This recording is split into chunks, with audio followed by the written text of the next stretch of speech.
envie de dire. Rudy Mollard, maillot rouge, nouveau maillot de leader du classement général pour le Français de la Groupama FDJ.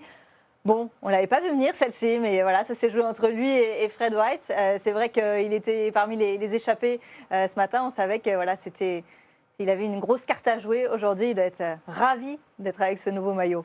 Déjà, je pense qu'il y a pas mal d'équipes qui savaient peut-être que la Jumbo-Visma allait laisser le maillot. Après, il fallait dans l'échappée, il fallait déjà être placé au classement général parce qu'il y a eu quelques étapes. Comme hier, il y a pas mal de coureurs qui ont perdu pied. Lui, il a tenu à se battre parce qu'à la base, il est venu ici quand même pour faire un bon classement général. Et donc, il a réussi à se glisser dedans. Et après, le danger, c'était Fred White. Et je pense que la Groupama FDJ a très bien manœuvré dans le final. Il n'a pas cherché à prendre le temps maximum, sur Primož Roglič, à essayer d'avoir le plus d'avance, mais surtout à avoir ce maillot rouge. Et c'est vrai qu'il fallait baser sa course sur le corps de l'équipe Bahreïn. Et bravo. C'est vrai que l'avoir 2 fois quand même en l'espace de 4 ans sur un grand tour, c'est quand même quelque chose de fort pour Rudy Mollard. Ça marque une carrière. Après, vous dites pas venir. Je ne suis pas forcément d'accord avec vous. Il était le mieux placé, bien sûr, dans l'échappée. Et puis, je pense qu'il est le leader unique de cette Groupama FDJ. Pour le coup, il n'y a pas de leader, à moins que Thibaut Pinot se replace au classement général. Il a plus de 7 minutes ce matin. Mais Rudy n'a pas fait le tour. Rudy, il a préparé la Vuelta. Rudy, il est venu pour ça. Il était le leader. Ils ont fait un bon chrono. Il n'a pas perdu de temps. Il vient récolter les fruits du labeur de l'équipe. 4 minutes d'avance. C'est un grimpeur. Je pense que journée de repos. Vous imaginez prendre le maillot rouge dès aujourd'hui, Rudy Mollard? Oui. Une fois que le chrono sera passé la semaine prochaine, que Evenepoel, que Roglič vont commencer à se disputer les victoires, c'est maintenant qu'il faut le prendre. Après, ça sera plus compliqué pour les autres.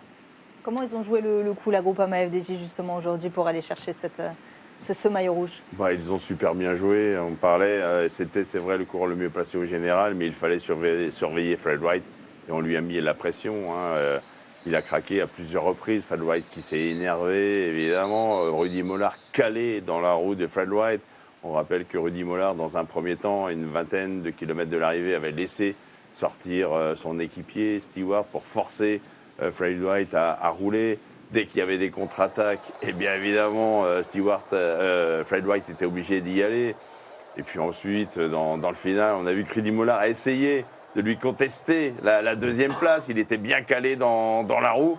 Et là, on a craint. On a craint, évidemment, parce que là, si Fred White venait à s'imposer pour la deuxième place, il allait être exactement dans la même seconde que Rudy Mollard. Et là, point de vue règlement, à quoi ça se joue, du coup, si ça après, il fallait aller chercher les centièmes du contre-la-montre par équipe.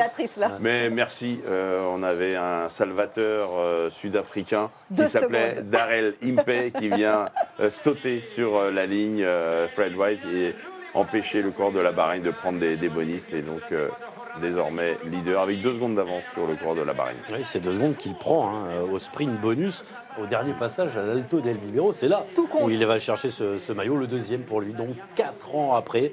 Et puis, bien écoutez, le cyclisme français va pas si mal. Le dernier maillot de leader sur la Volta, c'était l'année dernière. C'était Kenny Elissonde. Ironie de l'histoire, Roquetas del Mar, c'était déjà la 5e étape, il y a 4 ans, quand Rudy Mollard avait pris ce maillot rouge qu'il avait gardé 4 jours ensuite. Rudy Mollard, c'est un coureur attachant qu'on ne connaît pas beaucoup. Rudy Mollard, quand il n'a rien à faire, il s'occupe des autres. Il a monté une école de vélo au Kenya.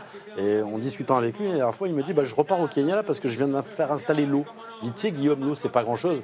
En dehors du vélo, il faut mettre les sanitaires. Et il fait des allers-retours entre la Provence, où il réside maintenant, et le Kenya pour aider les enfants kenyans. C'est un garçon bien fait, qui pense aux autres, Rudy Mollard, et qu'on aime beaucoup, nous, Rudy Mollard.